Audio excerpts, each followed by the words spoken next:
Hello everyone, welcome back to my channel.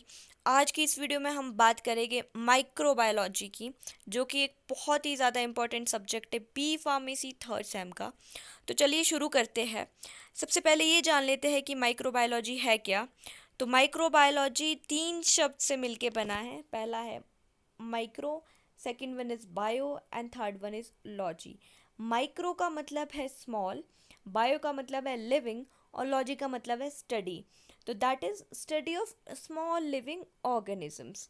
ठीक है, इसके बाद आज तक जो नोन माइक्रोब्स है वो कौन कौन से है, वो है bacteria, fungi, virus, protozoans, algae and parasites. मैंने इन सब की स्टडी भी साथ में मेंशन की है कि इन सब की स्टडी को क्या क्या कहते हैं। ये इसलिए मेंशन की है क्योंकि इस सब्जेक्ट में हमें आगे जाके बैक्टीरिया पढ़ना है, वायरस पढ़ना है, तो हमें पता होना चाहिए कि इन सब चीज़ों की स्टडीज़ को क्या क्या कहते हैं।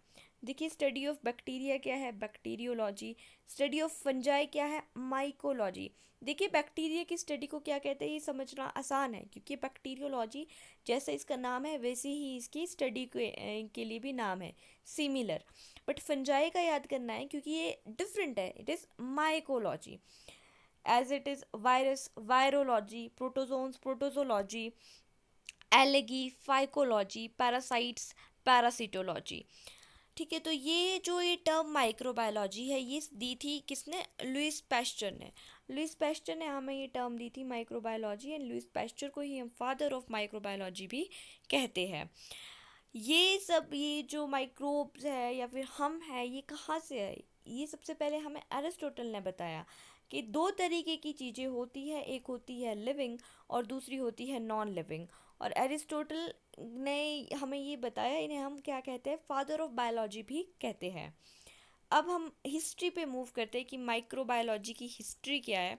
तो माइक्रोब्स हम तब फाउंड कर पाए जब हमारे पास कोई चीज़ थी, कोई साधन था माइक्रोब्स को फाउंड करने का। तो वो क्या था, वो था माइक्रोस्कोप।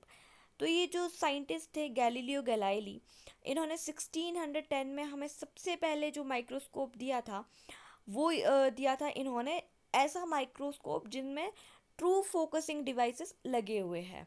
देखिए, गैलीलियो गैलीली से पहले भी बहुत से साइंटिस्ट ने माइक्रोब्स की मतलब कई ने लेंस अलग तरीके के बनाए, कई ने अलग तरीके के डिवाइसेस बनाए। बट इन्होंने क्या किया, इन्होंने वो माइक्रोस्कोप बनाया जिसमें ट्रू फोकसिंग डिवाइसेस लगे हुए थे। तो उस वक्त इन्होंने इसे माइक्रोब्स नाम नहीं दिया था। लेटर ऑन एक साइंटिस्ट आए, फेबर। फेबर ने 1625 में नाम दिया उस डिवाइस को, ये क्या है कि माइक्रोस्कोप है। उसके बाद हम जंप करेंगे डिस्कवरी ऑफ माइक्रोबियल लाइफ। सबसे पहले तो माइक्रोस्कोप आए, फिर हम माइक्रोब्स की बात कर रहे हैं। अब देखिए, ये बहुत ज़्यादा इंटरेस्टिंग है।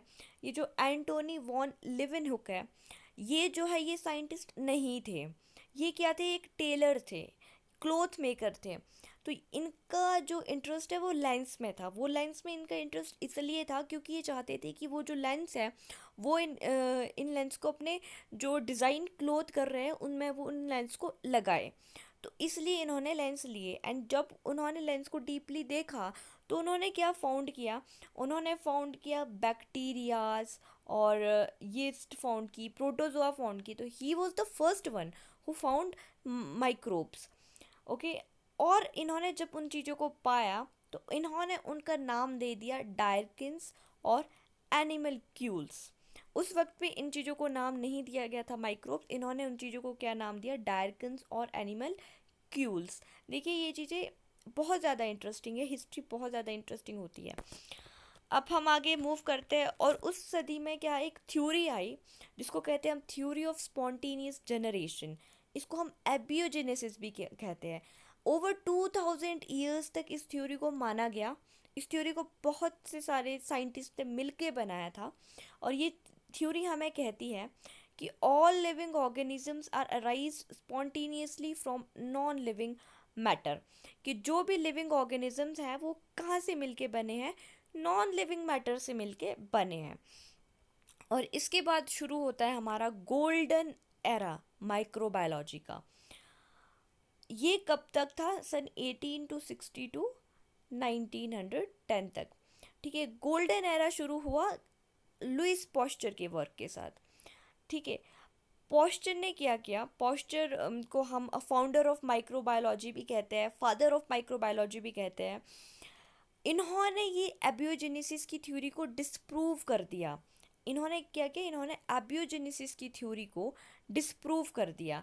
मतलब एबियोजेनेसिस हमें कह रहा था कि सारी living organisms non living organisms से मिलके बनती है, ठीक है, उनसे बनी है, नॉन लिविंग ऑर्गेनिज्म से होके बनी है। बट इन्होंने क्या किया, इन्होंने एक एक्सपेरिमेंट दिया था, swan necked flask experiment. Pasteur ने दिया था सॉन नेक्ड फ्लास्क एक्सपेरिमेंट। और ये एक्सपेरिमेंट को सॉन नेक्ड इसलिए कहते हैं क्योंकि इन्होंने एक फ्लास्क ले लिया था, जैसा कि मैंने नीचे इमेज में भी शो किया है। ये फ्लास्क ले लिया था इन्होंने, और इस फ्लास्क की नेक जो है वो इस तरीके से मोड़ दी थी, जैसे सॉन की नेक होती है, उसको हीट किया और उसको मोड़ दिया उन्होंने। एंड उसके बाद उन्होंने क्या पाया कि देखिए इसको इन्होंने मोड़ दिया और इसमें उन्होंने क्या डाल दिया, ब्रॉथ डाल दिया। ब्रॉथ क्या होता है, ब्रॉथ ऐसा पानी होता है जिसमें बहुत सारे केमिकल्स होते हैं। तो इन्होंने भी वो जो है ब्रॉथ डाल दिया उसमें, और उसको क्या किया, ये जो देखिए ब्रॉथ स्टेरिलाइज्ड, उसको हीट किया कुछ टाइम के लिए। और ये जो है उसको हीट करने के बाद उसको क्या होने दिया, उसको ठंडा होने दिया हीट होने के बाद। तो उन्होंने कुछ टाइम के बाद ऑब्जर्व किया कि मतलब यहाँ पे तो कोई बैक्टीरिया नहीं आ रहा है, कुछ भी नहीं हो रहा है। तो उन्होंने क्या किया, उन्होंने ये ऑब्जर्व किया कि ये छोटे छोटे माइक्रोब्स थे, जैसा कि स्पॉन्टेनियस जनरेशन की थ्योरी में बताया गया कि मतलब कुछ भी आप ऐसे छोड़ दो, नॉन लिविंग मैटर है, उससे खुद ब खुद ही in the presence of air, air को वाइटल फोर्स माना गया था स्पॉन्टेनियस जनरेशन की थ्योरी में, एबियोजेनेसिस में, कि एयर की वाइटल फोर्स की प्रेजेंस की वजह से जो है वो ये माइक्रोब्स ग्रो होते हैं। तो यहाँ पे क्या हो रहा है, माइक्रोब्स नहीं आ रहे हैं, अभी तो हीट हुआ है, फिर उसको कोल होने दिया। तो उसके बाद उन्होंने क्या फाइंड किया कि जो डस्ट और बैक्टीरिया एयर से है वो यहाँ पे, ये जो सॉन की नेक बनाई है वहीं पे वो ट्रैप होके रह गया है, वो नीचे तक नहीं आ पाया। और ये जो ब्रॉथ है, क्योंकि इसमें एयर की एब्सेंस है, तो उस वजह से क्या है, इसमें फिर बैक्टीरिया नहीं बन पाया इस पूरे फ्लास्क में। Broth stays sterile for long time, broth बहुत लंबे टाइम तक जो है ऐसा ही रहा, उसमें जो है बैक्टीरिया का प्रेजेंस नहीं शो हुआ। उसके बाद जॉन टिंडल थे, एक साइंटिस्ट थे। टिंडल क्या थे, टिंडल स्टूडेंट थे लुइस पॉस्चर के। उन्होंने क्या बताया, उन्होंने बताया कि दो तरीके के बैक्टीरियाज होते हैं, हीट लाइएबल बैक्टीरियाज और हीट रेसिस्टेंट बैक्टीरियाज। और इन्होंने एक प्रोसेस भी दी, टिंडलाइजेशन। देखिए हीट जो लाइएबल बैक्टीरियाज है वो तो हीट की प्रेजेंस में डेड हो सकते हैं, बट जो हीट रेसिस्टेंट बैक्टीरिया है उनके लिए बहुत टाइम तक ये मानना था कि इनको नहीं मारा जा सकता है। बट टिंडल ने एक प्रोसेस दी जिसको हम टिंडलाइजेशन कहते हैं। इस प्रोसेस में उन्होंने क्या किया, बैक्टीरिया को इस प्रोसेस के थ्रू उन्होंने समझाया कि हम बैक्टीरिया को किल कैसे कर सकते हैं। तो ये प्रोसेस क्या था, ये था boiling and steaming off bacterias at 100 degree Celsius on 3 successive days for 30 minutes. After this no microbial growth will occur. कि जो बैक्टीरिया है उसको बॉयल कर दिया जाए या स्टीम कर दिया जाए, जिस ब्रॉथ में वो प्रेजेंट है हमारा, 100 डिग्री सेल्सियस में फॉर 3 सक्सेसिव डेज, 3 दिन के लिए, एंड फॉर 30 मिनट्स। तो इससे क्या होगा, जो हमारा ब्रॉथ है वो जर्म फ्री बन जाएगा और बैक्टीरिया जो है वो डेड हो जाएंगे। उसके बाद आई कौन सी प्रोसेस हमारी, फर्मेंटेशन। फर्मेंटेशन क्या है कि ये प्रोसेस है ब्रेक डाउन होने का कार्बोहाइड्रेट्स, जो शुगर मॉलिक्यूल है, into organic acids, sugar molecule का ऑर्गेनिक एसिड में बनना, डिवाइड होना। तो अल्कोहल्स और ऑर्गेनिक एसिड्स में ये डिवाइड हो जाती है। तो पॉस्चर ने क्या किया, पॉस्चर ने डिस्कवर की फर्मेंटेशन सॉल्यूशंस की was caused by microorganisms and not by any spontaneous chemical reaction।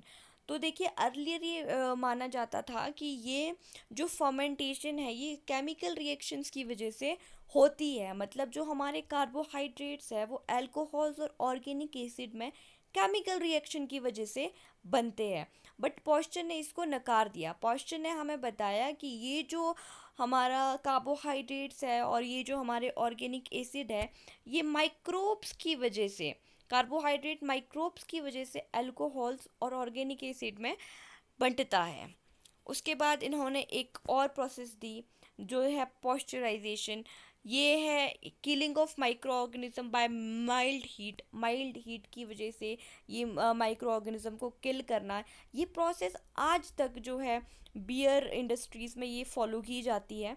देखिए, अगर हमें अभी ऊपर पढ़ा कि कार्बोहाइड्रेट की वजह से अल्कोहल बन रही है और हमारा ऑर्गेनिक एसिड बन रहा है, तो वो माइक्रोब्स की वजह से बन रहा है, तो ऑब्वियसली जो अल्कोहल बनेगी उसमें भी माइक्रोब्स होंगे। तो इसके लिए पॉस्चराइजेशन का यूज़ होता है कि ये जो माइक्रो ऑर्गेनिज्म है वो जो अल्कोहल है उसको माइल्ड हीट करेंगे, तो ये माइक्रो ऑर्गेनिज्म जो है वो इनकी डेथ हो जाएगी। उसके बाद एक और साइंटिस्ट आए, Lord Joseph Lister. Lord Joseph Lister को जो है हम फादर ऑफ एंटीसेप्टिक सर्जरी भी कहते हैं। इनको फादर एंटीसेप्टिक सर्जरी का इसलिए कहा जाता है क्योंकि ये पहले इंसान थे जिन्होंने जो हमारे सर्जिकल एरियाज हैं उन पे फिनोल का यूज़ किया था ताकि माइक्रो ऑर्गेनिज्म वहाँ पे ना आए और जो हो वो भी डेड हो जाए। तो he was the first one who use phenol, तो इसलिए हम इन्हें फादर ऑफ एंटीसेप्टिक सर्जरी भी कहते हैं। उसके बाद एक और साइंटिस्ट आए, रॉबर्ट कॉच। रॉबर्ट कॉच को हम फादर ऑफ मेडिकल माइक्रोबायोलॉजी भी कहते हैं। रॉबर्ट कॉच को हम क्या कहते हैं? फादर ऑफ मेडिकल माइक्रोबायोलॉजी भी कहते हैं। Now we will move on to the scopes of microbiology. के माइक्रोबायोलॉजी के स्कोप्स क्या क्या है? इसके देखिए बहुत सारे स्कोप्स हैं, जैसे कि production of acids and enzymes. Microbes के थ्रू हमारे बहुत से एसिड की प्रोडक्शन होती है और बहुत से एंजाइम्स की प्रोडक्शन भी होती है जो हमारी बॉडी के अंदर काम कर रहे होते हैं।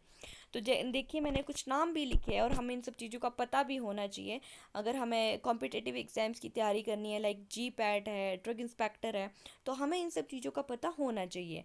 सबसे पहला है पेंसिलियम। इससे बना है हमारा गैलिक एसिड। तो ये जो है म्यूकर से बना है हमारा सिट्रिक एसिड।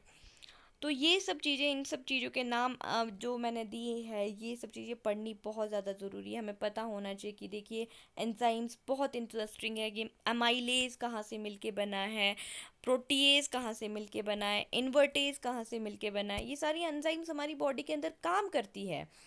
तो हमारा जो माइक्रोबायोलॉजी है इसके थ्रू हम इन एंजाइम्स को बना सकते हैं। फिर हम एप्लीकेशन और स्कोप्स ऑफ फार्मास्यूटिकल माइक्रोबायोलॉजी की बात करेंगे। वो तो था कॉमन माइक्रोबायोलॉजी। अब हम फार्मास्यूटिकल माइक्रोबायोलॉजी की बात करेंगे कि फार्मेसी में माइक्रोबायोलॉजी का क्या एप्लीकेशन और स्कोप्स है। पहला है प्रोडक्शन ऑफ एंटीबायोटिक्स। एंटीबायोटिक्स बनने, प्रोडक्शन ऑफ एंजाइम्स, वैक्सीन्स और अदर फार्मास्यूटिकल प्रोडक्ट्स, और diagnosis of disease and treatment of industrial waste material. सबसे पहले एंटीबायोटिक का प्रोडक्शन। देखिए, इससे क्वेश्चन आता है, आपको पूछा जाएगा describe the history and scopes of microbiology. तो whenever you write the scopes, आप जैसे लिख रहे हो कि एंटीबायोटिक प्रोडक्शन लिख रहे हो, तो ट्राई करना कि आप एग्जाम्पल्स भी दो। इससे आपका प्रेजेंटेशन बहुत ज़्यादा इफ़ेक्टिव बन जाता है। ठीक है, तो जैसे कि एंटीबायोटिक प्रोडक्शन है, बहुत सारी एंटीबायोटिक्स जो है वो नेचुरल माइक्रो ऑर्गेनिज्म से बनती है, फर्मेंटेशन की प्रोसेस से बनती है। लाइक पेनिसिलिन है, फ्रॉम पेनिसिलियम स्पीशीज से बनी है हमारी पेनिसिलिन। और दूसरा है diagnosis of disease and treatment. बहुत सारी डिजीज़ है जिनके ट्रीटमेंट के लिए हम माइक्रो ऑर्गेनिजम्स का यूज़ करते हैं, और बहुत सारी ऐसी डिजीज़ है जो हमें माइक्रोबियल इन्फेक्शन के थ्रू भी हो जाती है। तो इसके और भी बहुत सारे स्कोप्स हैं, और इन सब चीज़ों को आप जितना अच्छे से पढ़ोगे, लाइक आप इन सब चीज़ों के अगर एक एक दो दो डायग्राम्स दे दोगे, तो आपका प्रेजेंटेशन बहुत ज़्यादा इफेक्टिव हो जाएगा। एंड मैं तो अभी भी यही कह रही हूँ, यूट्यूब की वीडियोस आपको ड्रग इंस्पेक्टर और जी पैट क्लियर नहीं करवा सकती। उसको क्लियर करने के लिए आपको बुक्स को गो थ्रू करना ही करना पड़ेगा। देखिए, यूट्यूब हमारा क्या कर सकते हैं कि यूट्यूब हमें आसान कर सकता है काम। अगर हम 10-15 मिनट की वीडियोस में एक चैप्टर का पूरा सार पता कर पा रहे हैं, तो जब हम बुक का वो चैप्टर खोलेंगे तो it would be very easy for us. जहाँ हमारे 2 घंटे लग रहे हैं, प्रोबेबली वहाँ हमारा 1 घंटा लगे बुक को पढ़ने में, क्योंकि हम बेसिक बेसिक तो यूट्यूब से समझ चुके हैं, बट हमें बुक को गो थ्रू तो करना ही करना पड़ेगा। तो this was all about for today. Next video में हम बैक्टीरिया की बात करेंगे, स्ट्रक्चर की बात करेंगे बैक्टीरिया की। Thank you. If you like the video and if you like the information which I give, please like, share and subscribe to my channel. Thank you.